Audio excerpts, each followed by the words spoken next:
Last February, I took my 3-year-old on a mother-daughter trip to Belgium thanks to some cheap flights I found from Chicago to Brussels. I knew I needed to pack light because I wasn't sure how I was going to handle a stroller and a suitcase in the airport and along cobblestone sidewalks going from my hotel to the train station since we were visiting multiple cities. I decided to go with one backpack for each of us, plus a large purse for my personal item and a small bag for my daughter's personal item. I'm still not sure if this was the best way to pack for a trip like this, but we managed, and I'm going to show you exactly what I packed and how I made it work. First, I always start out by printing out a physical packing list. I ordered this 40-liter suitcase-style backpack from Amazon for under $40.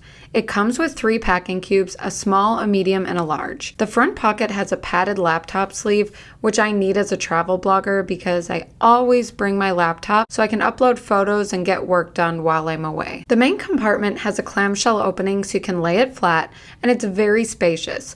You can fit the large packing cube on the bottom and stack the medium and small packing cubes on top with plenty of room to spare, and the compression strap keeps everything in place. There's also a mesh pocket on the other side to store smaller items. You can also tuck the backpack straps in and carry it as more of a duffel bag, and it also has a trolley sleeve if you want to place it on top of a suitcase. There's a water bottle pocket on both sides, but you'll definitely need a thinner water bottle, and I'll link the water bottle I ordered to fit in the water bottle pocket. For clothes, I wanted to pick basics that could mix and match, so I brought these Madewell jeans, a pair of navy trousers, a black mini skirt with a pair of tights, and a pair of black ankle pants. For tops, I just did solid color long sleeve tops because I was layering everything with a camel colored winter coat, and it just wasn't that cold when we visited. I also threw in this cream colored leather moto jacket and some cozy comfy socks. I also brought waterproof isotoner gloves because it was supposed to rain while we were there, waterproof black ankle boots, and my alpaca winter hat that I bought in Ecuador when I studied abroad there in college. For work, I had the passports, but also a notarized letter from my husband giving me permission to travel with our daughter out of the country, and some euros I had left over from our trip to Italy the year before. Can't forget melatonin to fight the jet lag, and I always bring my high-protein meal replacement shakes when I travel because I get hungry first thing in the morning, so I can always rely on a high-protein breakfast. As a travel blogger, I always bring my mirrorless camera with me, so I bought this neoprene sleeve to keep it protected in my bag but not be too bulky. I always bring a cord organizer so all the cords for the different devices that I bring stay organized. And of course my laptop, my charger, my AirPods, and my portable charger that comes with me whenever I travel. This small clear packing cube is quart-sized and holds all my liquids for TSA. And one of my favorite items is this dual voltage 2-in-1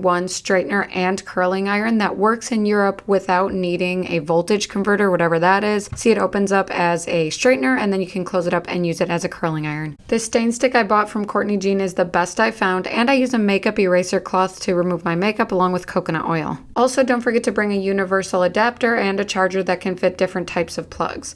Now I'm putting all of the small items in the front pocket, my laptop and my folder in the front pocket, along with my protein shakes. Now on to how I pack the clothes. I ordered these vacuum seal storage bags for larger items, so I put mostly the pants in there and then also the leather jacket. I put the bag inside the backpack first and then kind of laid everything flat or folded it to the length and width of the bag. And this way, when I vacuum all of the air out, I know that it's going to fit perfectly to the dimensions that I want at the bottom of the backpack. It's truly so satisfying to watch, and yes, I do have to bring the little pump with me. I've tried the roll-up vacuum bags and I just don't think those work as well. Next, I packed the shirts as flat as possible in the medium-sized packing cube. Then I put all of my intimates in the smaller packing cube and I line that up next to the medium packing cube, and we lock everything in with the compression strap. Next, I have to fit one pair of shoes inside the backpack, so I'm stuffing my socks inside the shoes, and I'm going to wear the waterproof boots on the airplane since they're a little bit bulkier. And because the shoes are a little bulky, I've got a little extra room on top of the packing cubes to put some flat organizers like the cord organizer and this little snack pouch that I brought. Next, we'll move on to the large purse, which is my personal item, and I'm going to put our passports in there and really anything else that I'll kind of want to grab at a moment's notice while we're on the airplane, or just items that didn't fit very well in the backpack. So I'm throwing my gloves in there, my camera, some of my chargers and adapters, the book I plan on reading on the airplane. Then I always like to make an airplane kit of like essentials that I'll need while I'm in flight. So that includes like a face wipe, chapstick, a granola bar, candy, mints, gum, anything that I think I'll need while I'm sitting in the plane seat. Oh, that includes headphones as well, both my AirPods and then wired headphones in case I want to watch an in-flight movie. So there you go. Everything I need for 1 week in Belgium in the winter is going to fit in this backpack and this large purse. Next, I'm packing my daughter's clothes, which are so much easier to pack since her clothes are a lot smaller, and I did a lot of just leggings and plain long sleeve t-shirts for her. I didn't worry about her getting cold because she'll be in the stroller, which also has a rain cover and will bring a blanket, so she's going to be warm and cozy if it's cold or rainy at all. I then folded the edges of this large vacuum bag so that it would fit inside her backpack, which is just a regular like school backpack for kids, but you'll see later in the video, I realized this was going to be way too small and I ended up grabbing a bigger backpack. But then I do also have pull-ups. At this point, she was not quite potty trained overnight and I didn't want to take any risks overnight in hotels. We also have her coloring pages. This little bag I brought that has her little hairbrush and any hair accessories she might need. And then a little quart-sized bag with her special toothpaste, some apple pouches, and medicine just in case. This all seemed to fit pretty well, but then when I put together her snack bags, I realized that I was going to need more room.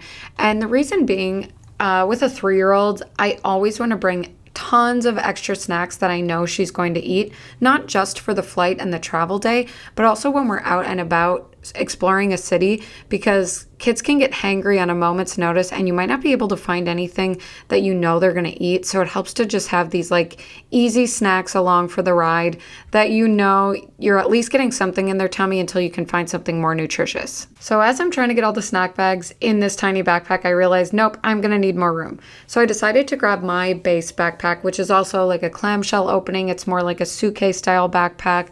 This way I knew I'd have plenty of extra room for her stuff. So I put her pull-ups in and her clothes packing cube, or I guess vacuum bag, and then layered her snack bags on top where there was a little bit extra room.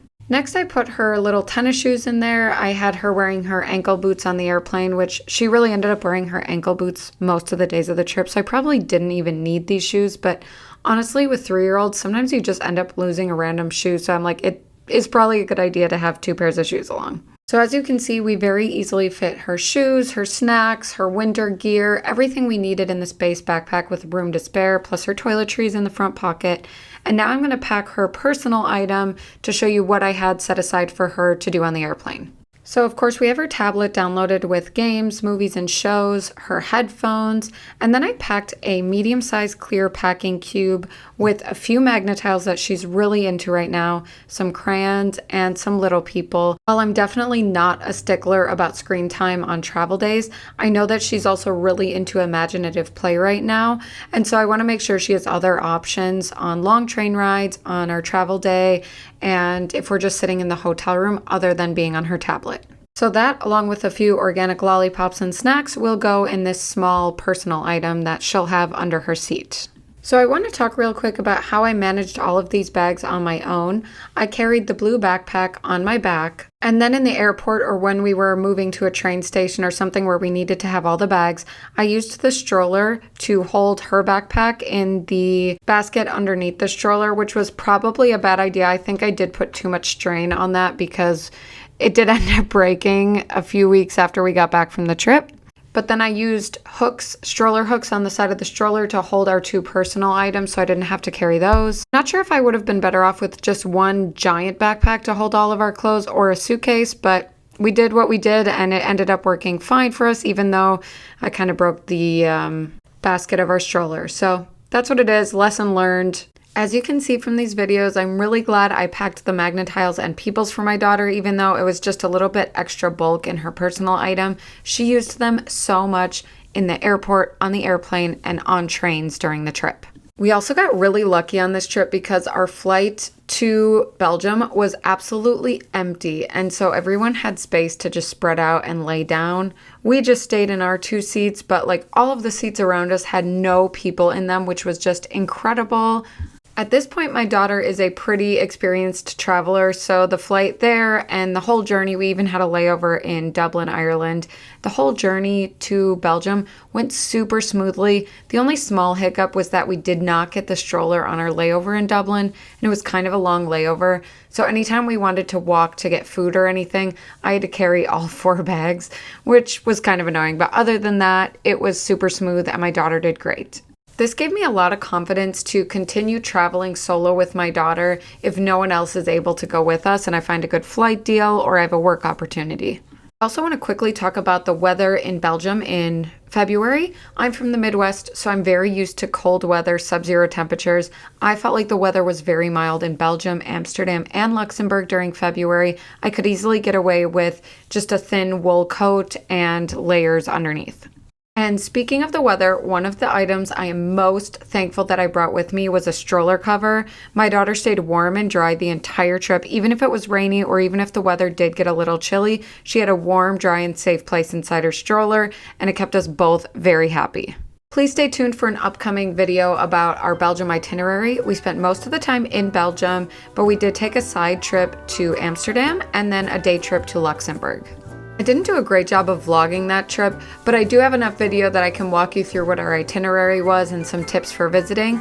If this is an area of Europe that interests you, definitely keep an eye out for that video because we found so many little towns and cities that were so beautiful and we fell in love with them, but they maybe aren't quite as popular or crowded.